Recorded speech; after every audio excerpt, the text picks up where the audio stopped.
Astaghfirullah.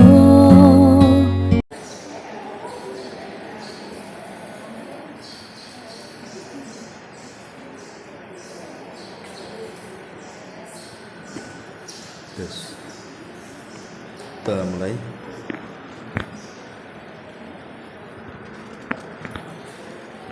Bismillahirrahmanirrahim. Assalamualaikum warahmatullahi wabarakatuh. Alhamdulillah wassalatu wassalamu ala Rasulillah wa ala alihi wa sahbihi wa mawalah wa la hawla wa la quwwata illa billahi wa ba'd. Alhamdulillah di pagi ini kembali kita bisa duduk untuk bertalabul ilmi. Salawat dan juga salam kita hadiahkan kepada Rasul kita Nabi besar Muhammad sallallahu alaihi wasallam. Dan kita lanjutkan kajian kita masih membahas kitab Umdatul Ahkam, dan kita masuk pada hadis berikutnya, hadis dari Abi Hurairah radhiyallahu anhu. Kita baca hadisnya baru kita jabarkan. An Abi Hurairah radhiyallahu anhu anna Rasulullah sallallahu alaihi wasallam qala la yabulanna ahadukum fil ma'id da'imil ladzi la yajri thumma yaghtasilu minhu wa li muslimin la yaghtasil ahadukum fil ma'id da'imi wa huwa junub. Dari Abu Hurairah radhiyallahu anhu, Nabi sallallahu alaihi wasallam bersabda, janganlah salah seorang di antara kalian kencing di air yang tergenang, yang tidak berjalan, kemudian dia mandi dari air tersebut. Dalam riwayat Muslim, janganlah salah seorang di antara kalian mandi di air yang tergenang sementara dia dalam kondisi junub. Hadis ini, ma'asyiral muslimat yang dimuliakan Allah Subhanahu wa taala, hadis yang menerangkan tentang adab ataupun etika orang buang hajat. Baik, sebelum saya jelaskan hadis ini, kita harus tahu dulu tentang adab-adab buang hajat itu apa. Kan ini salah satunya. Yang pertama, adamu istiqbali qiblatis salati indal bauli wal ghaib. Tidak boleh seseorang itu ketika buang hajat dia arahkan ke kiblat salat, baik ketika kencing ataupun berak. Jadi tidak boleh seseorang menghadap kiblat. Makanya walaupun ada khilaf di antara ulama tentang hadis larangan menghadap kiblat ini, maksudnya adalah apakah di luar daripada kamar mandi atau juga termasuk juga di kamar mandi. Memang terjadi khilaf ulama. Walaupun ada yang membolehkan kalau di dalam ruangan kamar mandi maka tidak mengapa. Tapi larangan ini lebih kepada kalau kita buang hajat di luar rumah, di tempat terbuka maksudnya. Tapi meski demikian, kalau seandainya ibu membangun rumah, maka sebaiknya ketika membangun kamar mandi itu, khususnya ketika membangun toiletnya, maka perhatikan arahnya. Kalau bisa jangan menghadap kiblat ataupun membelakanginya. Ini yang pertama. Yang kedua, alla yamussa dzakarahu biyaminihi wa huwa yabul. tidak boleh menyentuh kemaluannya dengan tangan kanannya sementara dia dalam posisi buang hajat. Karena ada hadis Nabi sallallahu alaihi wasallam, "Idza bala ahadukum fala ya'khudanna dzakarahu bi yaminihi." Apabila salah seorang di antara kalian kencing, maka jangan memegang dengan tangan kanannya kemaluannya. Ini yang kedua. Yang ketiga, alla yuzilan najasata bi yaminihi. Begitu juga ketika cebok, menghilangkan najis setelah buang hajat besar, maka ini pun dilarang, tidak boleh. Karena Hafsah radhiyallahu anha mengatakan, kana Nabi sallallahu alaihi wasallam yaj'alu yaminahu li aqlihi wa syurbihi wa wudu'ihi wa thiyabihi wa akhdihi wa ata'ihi. Nabi sallallahu alaihi wasallam selalu menggunakan tangan kanan itu untuk makan, untuk minum, untuk wudu, saat berpakaian, saat memberi, saat mengambil. Wa yaj'alu shimalahu lima siwa dzalik.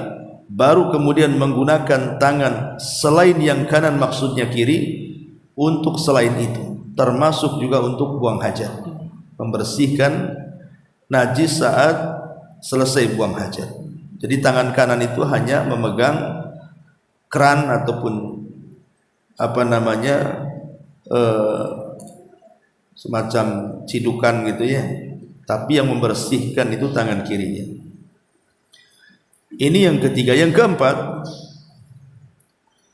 dan disunahkan an yaqdiya hajatahu jalisan. Kalau seseorang hendak buang hajat, baik kencing ataupun buang hajat besar, sebaiknya duduk. Sebaiknya duduk. Kenapa demikian? Karena itu lebih astar. Pertama, lebih tertutup, aurat kita lebih tertutup. Wa aman min irtidadi rasyasatil bauli alaihi, dan lebih aman supaya percikan kencingnya itu tidak mengenai badan kita ataupun pakaian kita. Walaupun sebenarnya kencing berdiri itu dibolehkan, tidak ada masalah.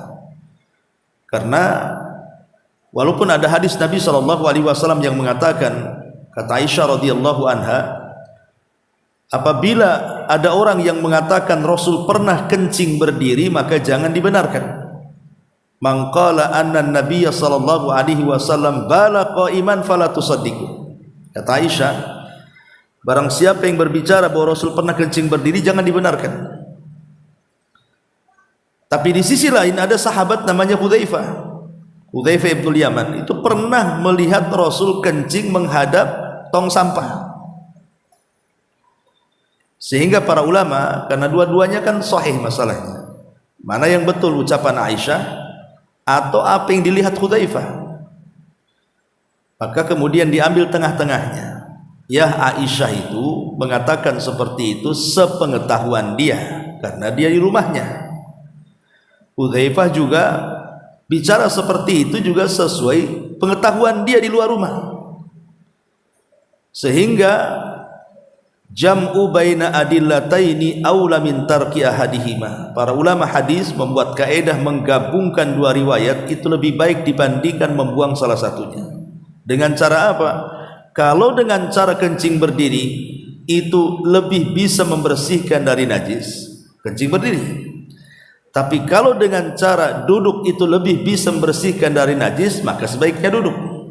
Maka dari sini dilihat kondisi itu maksudnya. Kapan berdiri, kapan duduk, gitu kan. Ini yang keempat. Kemudian yang kelima, an yastatira an a'yunin nas inda qada'il hajah. Hendaklah berusaha menghalangi dari pandangan manusia saat melaksanakan hajatnya. Sebisa mungkin lebih sembunyi lebih baik lagi. Apalagi dalam kondisi-kondisi tertentu kan Bu Ibu, dalam perjalanan tiba-tiba kebelet gitu ya, sementara tidak ada kamar mandi umum. kemudian hanya ada sungai ya sepanjang jalan itu ya, maka sebaiknya cari tempat yang betul-betul orang tidak bisa melihat kita. Masalahnya takut Ustaz, nanti pula di semak-semak ada ular pula nanti. Ya sebisa mungkin intinya jangan sampai ada orang melihat kan, intinya seperti itu. Entah dihalangi dengan kain, dengan apa, terserahlah, yang jelas jangan sampai kemudian ketika kita buang hajat manusia memandang kita. Kemudian yang nomor 6, alla yakshifal aurata illa ba'da an yadnuwa minal ardi. Tidak boleh seseorang langsung membuka auratnya kecuali memang setelah di tempat dia hendak buang hajat. Jangan dari jauh sudah dilepas celananya gitu, padahal tempat buang hajatnya masih jauh gitu. Maksudnya kalau buka celana maka ya ketika di tempat kita buang hajat di situ. Kalau di kamar mandi ya setelah masuk kamar mandi. Kemudian yang nomor 7, ini juga yang sangat penting sekali. Kalau memang posisinya di kamar mandi, ibu dalam rumah gitu kan, ada WC, ada kamar mandi, ataupun kamar mandi masjid atau kamar mandi umum di terminal, bandara dan yang semacamnya, maka ada adab-adab juga yang harus dipahami. Ya adab ini secara umum. Pertama, bicara soal doa, ini penting. Doa. Dan doa ini tidak hanya berlaku ketika masuk ke kamar mandi saja. Walaupun tidak ada kamar mandinya, anggaplah di hutan atau di padang pasir, tetap juga doa ini harus dibaca. Cuman bedanya kalau masuk kamar mandi doanya itu dibaca ketika di pintu kamar mandi kan itu. Tapi ketika kita tidak posisinya di menghadap kamar mandi, di pelataran umum ataupun seperti hutan atau padang pasir, maka saat membuka celana itu, saat hendak buang hajat, disitulah kita disunahkan untuk berdoa, Allahumma inni a'udzubika minal khubthi wal khaba'ith. Aku berlindung kepadamu ya Allah dari setan laki-laki dan setan perempuan. Kemudian setelah selesai semuanya keluar, maka di situ juga ada doa yang diajarkan, ghufranaka. Ada hadis memang yang ma'ruf gitu ya, alhamdulillahilladzi adhaba annil adza wa afani. Tapi hadis ini dilemahkan oleh para ulama sehingga cukup kita mengucapkan ghufranaka. Selesai ya. Ini yang nomor 7. Yang nomor 8, al-i'tina bi izalatin najasati ba'dal faragi min qada'il hajah. Berusaha untuk membuang najis. Ya kalau ibaratnya kita di toilet kan enak tuh kalau tinggal disiram gitu ya kan. Jangan sampai tersisa najis kita di situ atau bekas kencing kita di situ. Ya kalau memang di tempat-tempat umum, umpamanya di hutan atau di padang pasir atau di apa ya, hendaklah ditimbun pakai tanah gitu supaya jangan sampai baunya itu kemana-mana sehingga mengganggu orang-orang di sekitarnya. Ini juga salah satu adab ya. Kemudian yang nomor 9, ayyakuna ghaslun najasati aw mashuha thalatha marratin aw witran ba'da thalathi. Ketika seseorang cebok baik dengan air ataupun dengan batu istijmar, maka disunnahkan menggunakan 3 gayungan. Ataupun kalau mau lebih mungkin kurang bersih, maka boleh lebih daripada 3 selama jumlahnya masih ganjil, gak apa-apa ya. Tapi sekali lagi ini sunnah saja. Kalaupun genap ya tidak masalah, cuma sunnahnya diganjilkan. Kemudian yang nomor 10, alla yasta'milal azm wala rawth fil istijmar. Khusus untuk istijmar ketika tidak ada air, kan kita menggunakan batu, maka tidak boleh seseorang itu menggunakan kotoran binatang kering ataupun tulang-tulang binatang yang berserak gitu ya, kita ambil kemudian kita gunakan untuk istijmar, tidak boleh. Jadi betul-betul harus batu. harus batu, karena Nabi SAW pernah merintahkan para sahabat untuk mengambil batu. Rupanya sahabat ini dapat batu dan tulang. Kemudian Rasul membuang tulang dan mengatakan, oh ini adalah makanan saudara kalian dari kalangan jin. Kemudian yang nomor 11, alla yabula fi tariqin nas wala fi dhilli yastadillu bihin nas wala fil mawarid. Tidak boleh seseorang itu kencing sembarang, seperti mamanya kencing di jalan yang biasa dilalui manusia, atau di tempat yang dijadikan naungan manusia di bawah pohon mamanya, ataupun di tempat-tempat sumber air yang airnya ini mengalir dan dimanfaatkan manusia. Jadi tidak boleh 3 tempat ini seseorang kencing, ataupun apalagi buang hajat, kencing aja tak boleh. Di jalan yang suka dilalui manusia, satu. Yang kedua, di tempat yang biasa manusia bernaung di situ, tempat istirahat. Dan yang ketiga, di tempat-tempat yang di situ merupakan sumber air yang airnya mengalir dan dimanfaatkan manusia. Karena ada hadis Nabi SAW, ittaqul la'anin, jauhi tempat-tempat laknat. Qalu, para sahabat mengatakan, wa man la'anin wa man la'inani. Apa yang Anda maksud tempat-tempat yang dilaknat itu Rasul? Maka Nabi SAW mengatakan, alladhi yatakhalla fi tariqin nasi aw dhillihim. Orang yang buang hajat, baik kencing ataupun berak, di jalan yang biasa dilalui manusia atau di tempat yang biasa menaungi manusia, di bawah pohon atau apa ya. Dan juga hadis Nabi mengatakan, al-baraz fil mawarid, tidak boleh kencing fil mawarid, di tempat-tempat sumber air. Nah, ini juga yang nomor 11 ya. Kemudian yang nomor 12, alla yusallim ala man yaqdi hajatahu wa la yarudda salam wa huwa fi makani qada'il hajah. Tidak boleh mengucapkan salam kalau kita tahu dia ada di kamar mandi. Tidak boleh kita yang tahu orang ini sedang di kamar mandi, kita mengucapkan salam juga kepada dia. Dan tidak boleh orang yang di dalam kamar mandi menjawab salam, karena Nabi SAW melarang, tidak boleh. Sebutkan dalam sebuah hadis dari Jabir bin Abdullah radhiyallahu anhu. Jadi ada seorang laki-laki lewat kepada Nabi SAW sementara dia sedang kencing. Tiba-tiba dia mengucapkan salam. Maka Rasul SAW mengatakan, idza ra'aitani ala mithli hadhil halati fala tusallimu alayya fa innaka in fa'alta dzalik lam arudda alayka. Kata Rasul, kalau engkau melihat aku sedang seperti ini, maksudnya sedang kencing, jangan kau ucapkan salam, karena aku tidak akan menjawab salammu, kata Rasul. Berarti di sini kita yang tahu dia sedang di kamar mandi tidak boleh mengucapkan salam, dan posisi kita yang dalam kamar mandi pun tidak boleh menjawab salam. Itu diantara adabnya. Ini yang nomor 12. Yang nomor 13, adamu italatil maqsi bi makani qada'il hajat. Jangan lama-lama Bu kalau di kamar mandi. Jadi kita masuk ke kamar mandi itu hanya sesuai dengan hajat kita. Kencing, setelah kencing sudah keluar. Buang hajat besar, setelah selesai cepat keluar. Ngapain lama-lama di kamar mandi?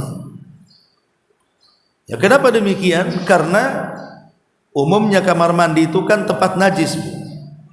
Kamar mandi kan tempat najis, tempat kotoran. Khawatirkan mungkin kotoran dan najisnya itu mengenai pakaian kita. Yang kedua, yang namanya kamar mandi itu tempat hadirnya setan di situ. Makanya masuknya saja kita disuruh berdoa berlindung dari setan laki-laki dan perempuan.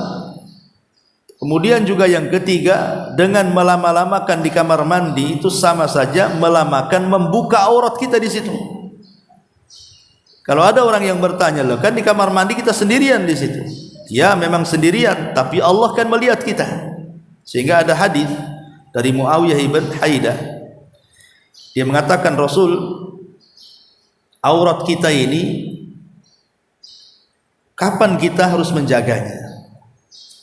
Maka Nabi SAW mengatakan, ihfad aurataka illa min zaujatika aw ma malakat yaminak.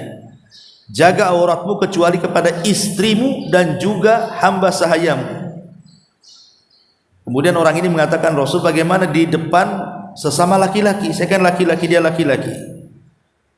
Maka Rasul mengatakan, kalau kau bisa, jangan kau perlihatkan auratmu walaupun kepada sesama laki-laki. Kemudian dia bertanya lagi, bagaimana kalau seandainya aku membuka auratku tidak ada satu pun yang melihatku? Seperti di kamar mandi kan nggak ada yang melihat. Maka Rasul mengatakan, fallahu ahaqqu an yustahya minhu. Tetap Allah lebih berhak untuk dimalui dibandingkan yang lainnya. Jadi dengan lamanya kita di kamar mandi kan sama saja dengan lama membuka aurat namanya. Makanya tidak boleh lama-lama lah.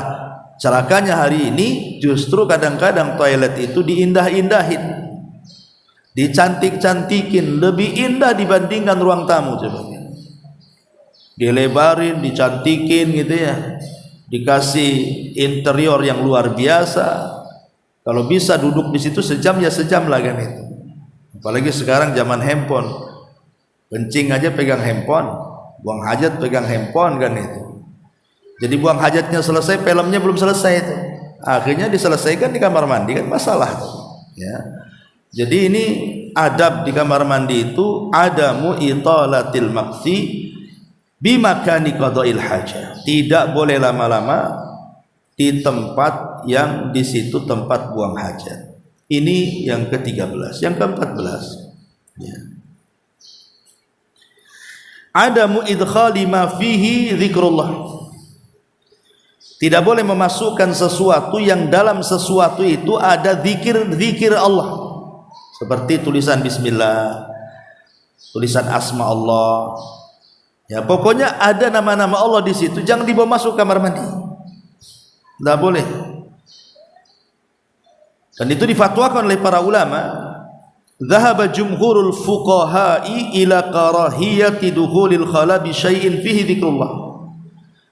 Jumhur ahli fikih memakruhkan seseorang itu masuk ke kamar mandi membawa sesuatu yang ada zikir kepada Allah Azza wa Jalla, illa li hajatin, kecuali karena ada hajat, kebutuhan. Seperti umpamanya uang, dalam uang itu mungkin ada tulisan bismillah umpamanya kan. Alhamdulillah uang kita tidak ada tulisan itu ya. Mungkin di uang tempat lain itu. Tetapi sebagian ulama, kecuali kalau disembunyikan.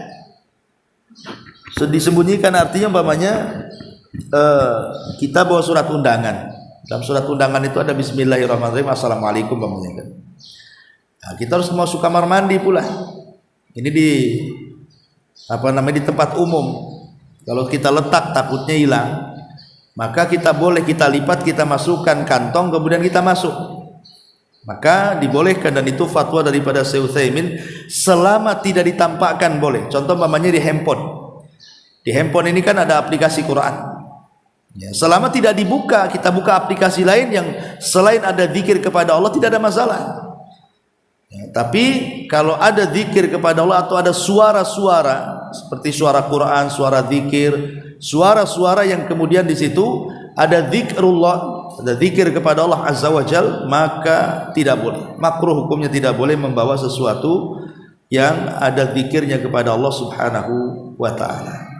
Ini yang ke-15, 14 ya. Kemudian yang ke-15, adamul kalami asna qada'il hajati li ghairi darurah. Tidak banyak ngomong, tidak banyak bicara saat melaksanakan hajat.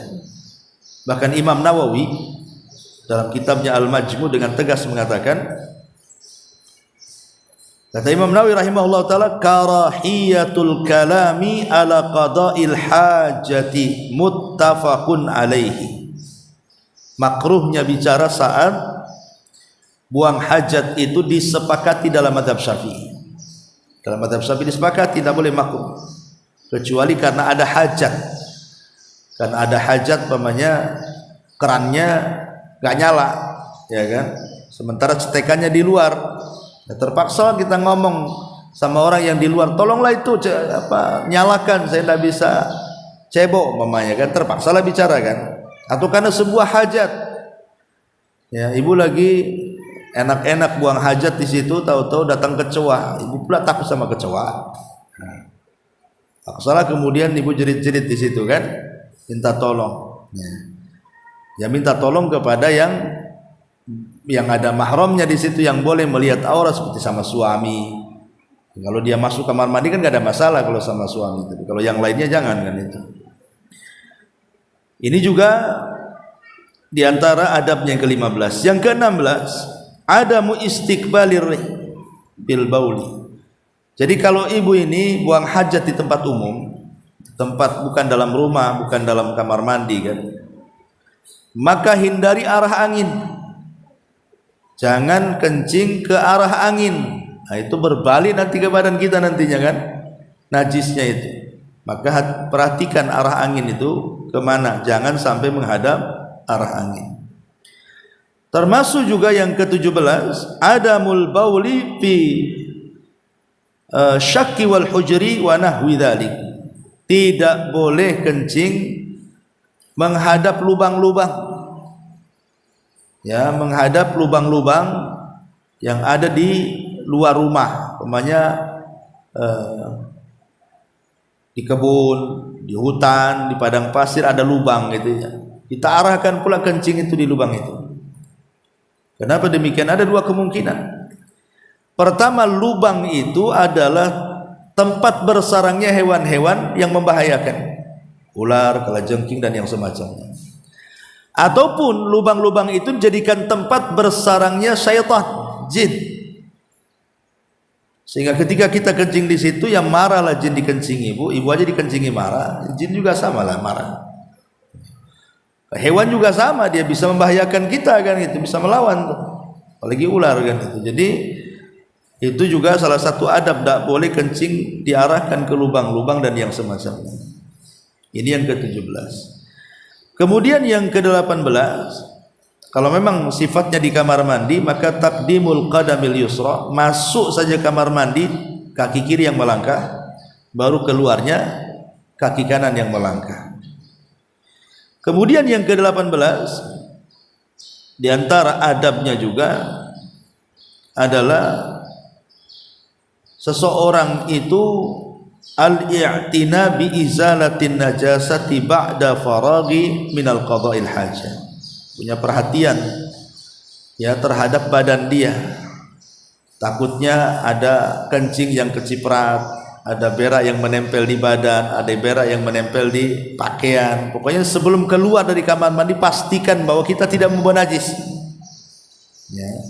Dan kalau memang ada terciprati itulah istilahnya dengan najis, maka segera dibersihkan, karena takutnya kita lupa kemudian pakaian itu pula dipakai sholat ya, kita tidak tahu kan gitu ya. Maka ini juga diantara adab-adab buang hajat. Lah yang terakhir, inilah yang kita akan bahas tentang hadis Nabi SAW, la yabulanna ahadukum fil ma'id da'imil ladzi la yajri thumma yaghtasilu minhu, wa fi riwayah la yaghtasil ahadukum fil ma'id da'im wa huwa junubun. Tidak boleh salah seorang di antara kalian kencing di air yang tidak mengalir alias tenggenang, kemudian mandi pula dia di situ. Masalahnya Bu, kadang-kadang ada perumahan-perumahan itu yang di situ disediakan kolam renang.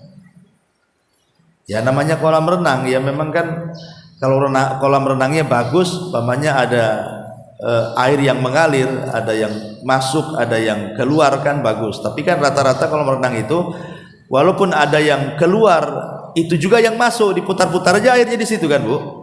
Ya bukan air baru masalahnya, dikeluarkan dimasukkan lagi, dikeluarkan dimasukkan lagi. Bukan ini keluar ke sana air baru masuk dah gitu.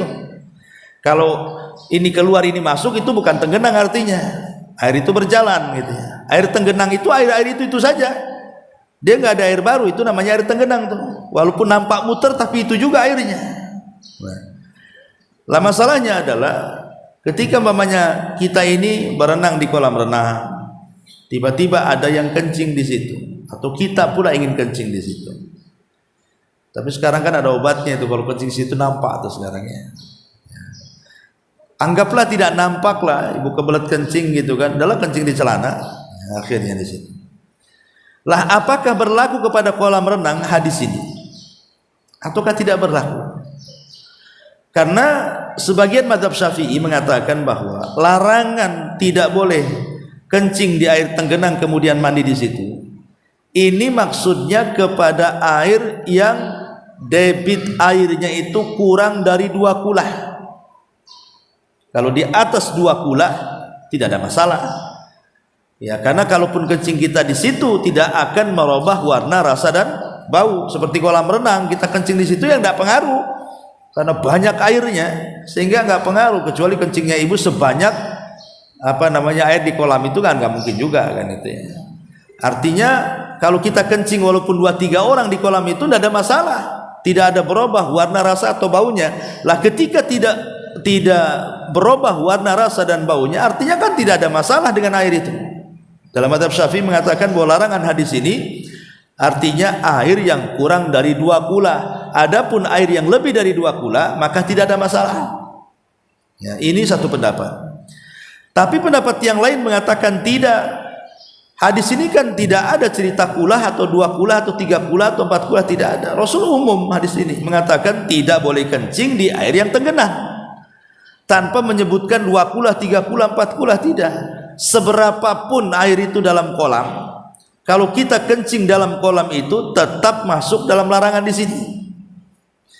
Maka untuk keluar dari khilaf ya sebaiknya kalau ibu di kolam renang ya kalau mau kencing ke kamar mandi aja lah, kencing di kamar mandi. Itu kalau ingin keluar dari perselisihan ulama gitu maksudnya ya, biar tidak masuk kepada pendapat yang menjadikan hadis ini secara umum. Karena kalimat la ya bulan, nah ini kan larangan. Janganlah salah seorang di antara kalian kencing. Lah ulama mengatakan bahwa larangan di sini adalah litahrim. Jadi larangan di sini litahrim artinya haram hukumnya. Jadi jangan main-main, haram hukumnya. Ya, contoh umpamanya ibu di kamar mandi ada bak-bakan yang mungkin untuk berendam di situ. Itu kan sedikit airnya di situ kan. Ya. Jadi kalau umpamanya di situ ibu berendam di bak-bakan di situ dalam kamar mandi hotel atau di rumah ibu punya sendiri, ya maka sebaiknya kalau kencing ibu dalam kondisi ngerendam tubuh di situ ya keluar. Jangan pula kencing di situ ibu ngerendam di situ, namanya ibu ngerendam dengan air kencing itu namanya. Ya, jadi tidak boleh karena itu akan membahayakan diri kita juga itu dari segi kesehatan dan kebersihan. Makanya di sini kata para ulama an-nahyu anil bauli fil ma'il ladzi la yajri. Di sini ada larangan tidak boleh kencing di air yang tidak tergenang, ya. Kemudian juga wa tahrimuhu, dan Rasul mengharamkannya. Lah kalau kencing saja dilarang, ya lebih dari kencing tentu lebih dilarang. Buang hajat besar lebih dilarang lagi. Ya tidak boleh. Ya. Berarti kesimpulan dari hadis ini kalau air itu mengalir berarti boleh.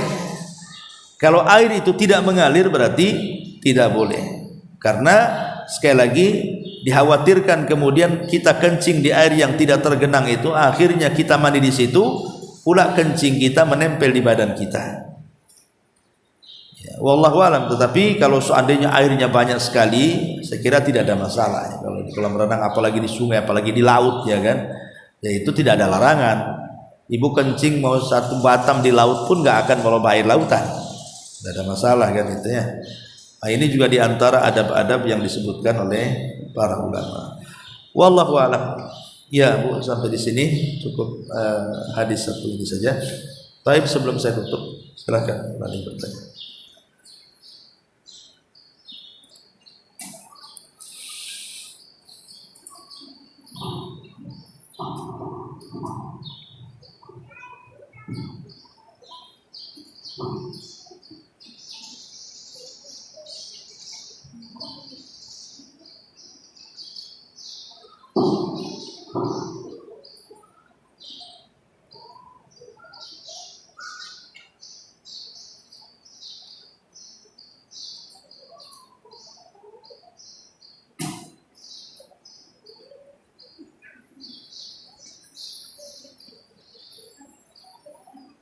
Ada? Belum ada gitu tutup.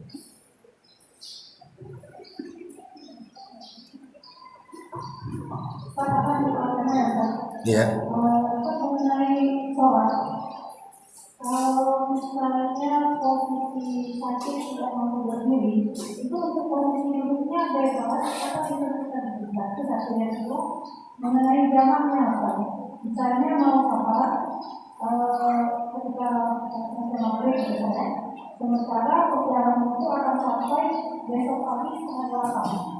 Nah untuk sholat isya itu boleh nggak dilakukan langsung setelah itu dan sholat subuhnya itu gimana? Iya. Ya, alhamdulillah. Di antara rukhsah yang Allah rukhsahkan kepada kita saat sholat tidak mampu berdiri adalah dengan cara duduk. Dan berdiri dalam sholat itu sering saya katakan hukumnya rukun, Bu, ya. Bagi sholat wajib hukumnya rukun, tapi bagi sholat sunnah tidak. Karena kalau sholat sunnah walaupun kita sanggup berdiri boleh duduk kan, ya. Jadi kalau ibu sholat malam nih capek berdiri, maka ibu boleh sholat duduk. Cuman masalahnya kalau ibu sholat duduk padahal mampu berdiri hanya karena kecapean, maka pahalanya separuh daripada pahala sholat berdiri. Itu kalau sholat sunnah. Tapi kalau sholat wajib tidak ada. Kalau sanggup berdiri tidak berdiri ya batal sholatnya, karena berdiri dalam sholat wajib itu rukun. Tapi kalau sama sekali memang tidak bisa berdiri, karena saya juga pernah mengalami waktu tingginya asam urat itu tidak sanggup yang berdiri itu, ya terpaksa duduk gitu kan. Lah macam mana posisi duduknya?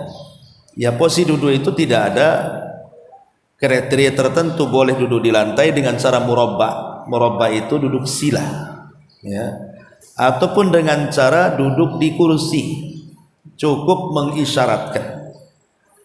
Dan ingat, isyarat dalam sholat duduk itu bukan membungkukkan badan. Isyarat itu kepala, ya. Jadi saya praktikkan begini. Jadi mamanya kita sedang sholat, Allahu Akbar, pas ruku gini saja, Subhanallah, Subhanallah. Kemudian Sami Allah liman hamidah. Kemudian pas sujud lebih rendah lagi kepalanya. Gitu ya. Bukan begini. Bukan begitu, bukan gini. Kan ada orang yang sholat sampai seperti itu. Tidak ada hadisnya itu yumi'u bi ra'si. Semua riwayat yang bicara tentang sholat duduk itu semua dengan membahasakan yumi bi ra'sihi, mengisyaratkan dengan kepala, bukan dengan badan. Ya, jadi cukup kepalanya saja yang membuat isyarat itu. Kalaupun ruku ya ruku. Kalau sujud gitu. Ya, enggak perlu bungkuk-bungkuk gini. Ya. Jadi bisa posisinya duduk sila di lantai atau di kursi, tidak ada masalah. Jadi bebas ya. Terus tentang masalah orang yang sholat di pesawat, memang pada dasarnya sholat wajib itu tidak boleh dilakukan di atas kendaraan.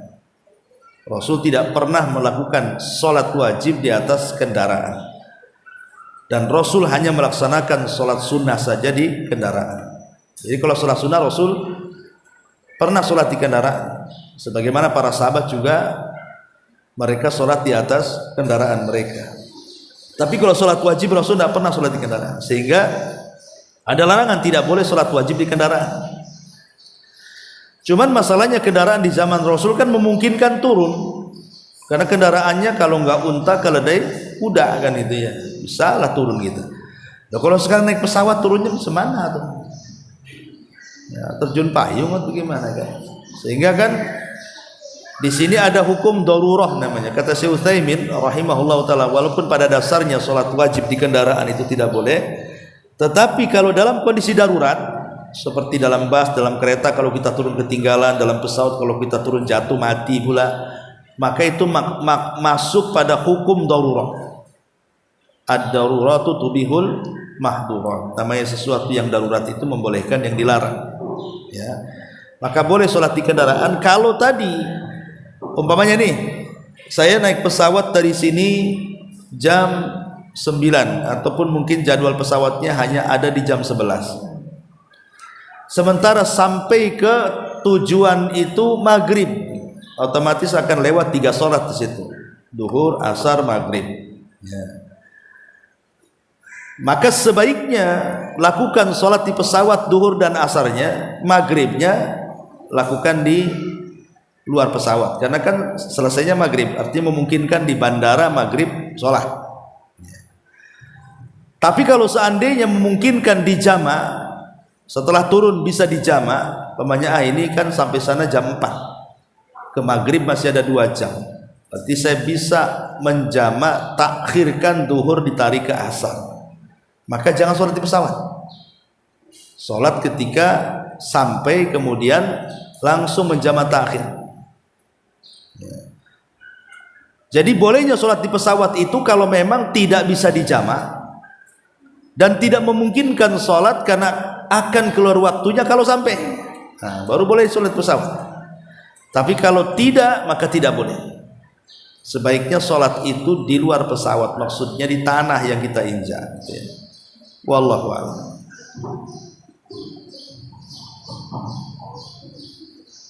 Ustaz, maksudnya sholat subuhnya itu tadi gimana Ustaz? Yang kayaknya sudah berapa ini. Nah, di situ dari sholat.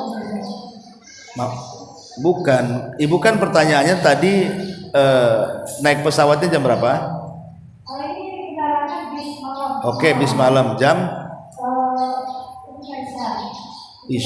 Isya belum sholat. Makanya saya buat apa misalnya tadi boleh sebelum berangkat di sholat ketika masuk itu sama sholat subuhnya ini kan karena sama 8 dan tidak bisa tidak boleh di dalam bis itu. Iya begini Bu, kalau isya dengan subuh kan nggak bisa dijamak. Ya. Dan kalau memang pas kebetulan waktu basnya itu waktu isya, ya sholat isya di dalam bas lah. Sholat isya dalam bas. Tapi kalau ibu bisa melobi sopirnya berhenti dulu ya lebih baik kan gitu ya. Bang, tolonglah berhenti. Masa nggak bisa basnya kayak gitu? Ya kalau nggak bisa sama sekali, umpamanya basnya karena ini juga dia ngejar waktu, ya sudahlah tayamum kalau memang nggak ada air, sholat di atas bas atau wudhu sebelumnya. Hah? Lah ini kan ibu belum sholat maghrib berarti? Sholat maghrib masih bisa dibuatkan. Ketika isya itu pas sudah finish. Ketika masuk isya itu. Iya paham. Ibu berarti kan udah maghrib. Sudah di rumah. Di rumah. Kalau seandainya perjalanannya jauh dan akan sampai di pagi hari, sebaiknya dijamah supaya jangan sholat isya di atas bas. Ya sholat subuhnya terpaksa dalam bas lah. Kecuali kalau sampai sananya, pamannya masih ada waktu untuk subuh, sampainya jam 4 gitu kan. Artinya kan masih bisa kita ini sholat di darat, tidak di kendaraan. Tapi kalau sampai sananya umpamanya jam 7 pagi, berarti kan sudah lewat subuhnya tuh. Ya sholat di bas lah apalagi. Iya.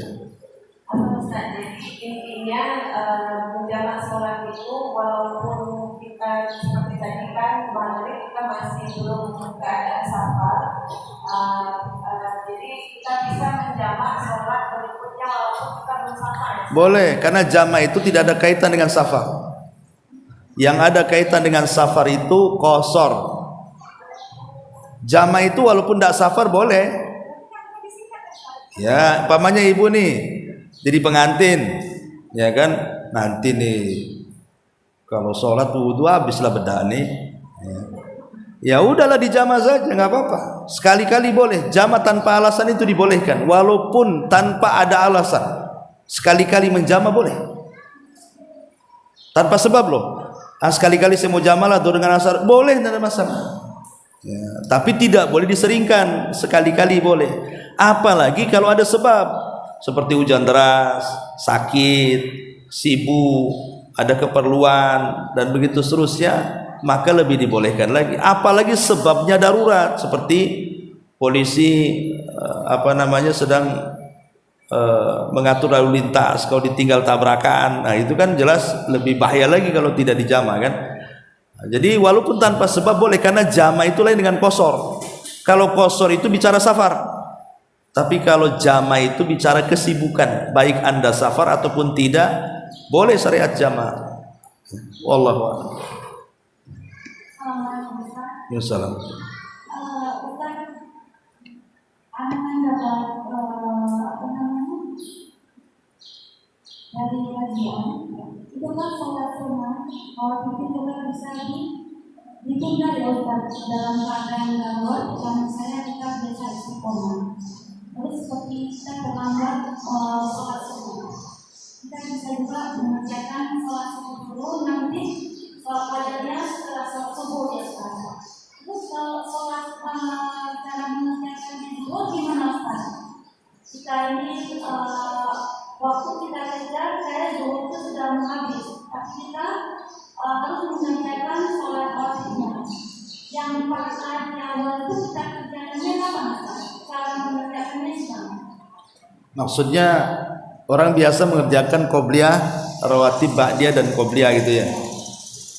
Kemudian Ada sesuatu hal yang membuat kita meninggalkan iya. kita cara mengerjakannya gimana Ustaz? Ya, Nabi SAW juga pernah melaksanakan ba'diyah zuhur setelah asar. Oh, setelah asar. Ya.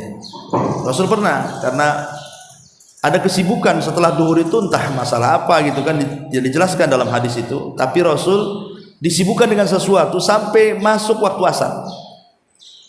Maka Nabi SAW akhirnya melaksanakan ba'diyah zuhur setelah asar. Tapi bagi tanda kutip ya, yang tidak pernah meninggalkan, yang istiqomah terus gitu maksudnya ya, sekali meninggalkan maka boleh diqadha seperti itu. Tapi kalau sekali-kali mengerjakan, ngapain? Kadang-kadang ada waktunya aja nggak ngerjain kan, itu kok diqadha pula kan, ya nggak pantas lah ya. Kalau yang kemudiannya Ustaz sama. Kalau qobliyahnya, Iya. nah, qobliyahnya nggak ada riwayat masalah itu. Iya, ba'diyah saja. Nah, lain kalau seandainya qobliyah subuh. Karena kan kalau qobliyah subuh itu memang ada riwayatnya. Nah, seperti juga ba'diyah zuhur ada riwayatnya. Ya kita kan hanya berlaku kepada yang ada dalilnya saja. Ya kan? Adapun yang tidak dalil apakah bisa dikias, wallahu a'lam. Ya. Yang ada dalilnya itu kan pertama masalah qobliyah subuh, Rasul mengarahkan boleh dilakukan selepas subuh atau menunggu syuruk matahari menaikkan sedikit, masuk waktu duha gitu maksudnya, di qadanya itu, atau langsung setelah subuhnya. Ada dua waktu, boleh dua-duanya ya. Atau ba'diyah zuhur, Rasul pernah juga tersibukkan akhirnya dilakukan setelah asar, itu riwayatnya ada. Tapi apakah kemudian orang yang qobliyah zuhur dan dilakukan setelah zuhur, wallahu a'lam. Ya saya tidak tahu. Wallahu a'lam. Sambungannya ya Ustaz. Ya. Ketika sebenarnya kita itu menjaga sholat sunnah rawatib, ba'diyah dan qobliyah pada lewat, posisi kita memang tidak bisa memungkinkan karena badan sakit yang tidak bisa kita melanjutkan walaupun nantinya kita akhirkan. Terus apakah hadis yang diriwayatkan ketika kita menjaga sholat sunat ba'diyah qobliyah dan 12 rakaat, kita tetap mendapatkan hal yang bisa melakukan sunat? Ya, kan ada hadis mengatakan barang siapa yang menjaga sebuah ibadah kemudian terhalang karena safar ataupun sakit sehingga dia tidak bisa melakukannya, maka dia tercatat dapat pahala yang biasa ia lakukan. Jadi kalau umpamanya kita biasa nih sholat duha atau sholat malam, tiba-tiba sakit, akhirnya sakitnya dipaksain ke macam pun tidak bisa melakukannya, tapi keinginan dia ingin sholat malam tapi tidak bisa karena memang dia sedang sakit, maka tetap dicatat pahala sholat malam. Ataupun ketika dia safar, tetap dicatat dia dapat pahala ketika dia sebelum safarnya memang membiasakan sholat malam, ketika safar akhirnya ditinggalkan sholat malam. Selama bagi orang yang tidak pernah meninggalkan maksudnya. Karena biasanya orang yang tidak pernah meninggalkan ibadah sekali meninggalkan itu menyesal dia. Menyesal, kenapa begini, kenapa begitu gitu ya. Kalau orang biasa meninggalkan mana ada menyesal, biasa-biasa aja. Ya. Artinya itulah disebabkan karena bahwa sebuah ibadah itu tetap melahirkan pahala ketika dia istiqomah. Ya, kalau ketika sakit kan itu. Wallahu a'lam. Iya. Nah, ketika kita ada sesuatu hal yang memanfaatkan atau kita menerima tamu atau ada acara di rumah, kondisi kita saat itu kita tidak bisa melakukan sholat yang merupakan zuhur itu Ustaz. Apakah itu termasuk sesuatu yang wajar yang tidak kita kerjakan nanti buka puasa? Ya lihat kondisi kesibukannya itu mendesak atau tidak. Mendesak itu artinya ini tamu istimewa, kalau tidak ditemui hilang dia kan gitu. Artinya kalau tidak mendesak ya sholat aja. Karena jangankan sholat sunnah, mengakhirkan sholat wajib saja kalau ada sesuatu yang mendesak boleh. Namanya isya nih, kita kedatangan tamu istimewa, tamu dari kampung, umpamanya kan lama nggak jumpa. Ibu nggak apa-apa, tidak harus sholat isya tepat waktu jam 7. Bisa juga nantilah ambil aja, umpamanya keutamaan waktunya jam 11 karena ada tamu, nggak apa-apa. Atau waktu zuhur boleh diakhirkan karena waktu zuhur ini kan bertepatan dengan matahari di atas kepala gitu. Maka Rasul pun disuruh untuk mengakhirkan supaya dingin. Jadi ada dua waktu yang boleh diakhirkan karena ada sebuah kesibukan. Pertama zuhur, yang kedua asar, yang kedua isya. Ya, selebihnya tidak boleh. Ya hanya dua waktu ini aja boleh kita akhirkan. Yang ingin saya katakan bahwa kalau sholat wajib saja bisa diakhirkan, apalagi sholat sunnah. Itu maksudnya karena sebuah kesibukan. Wa iya. Wallahu a'lam, saya kira cukup. Subhanaka wa bihamdika asyhadu an la ilaha illa anta astaghfiruka wa atubu ilaik. Allahu ta'ala. Assalamualaikum warahmatullahi wabarakatuh.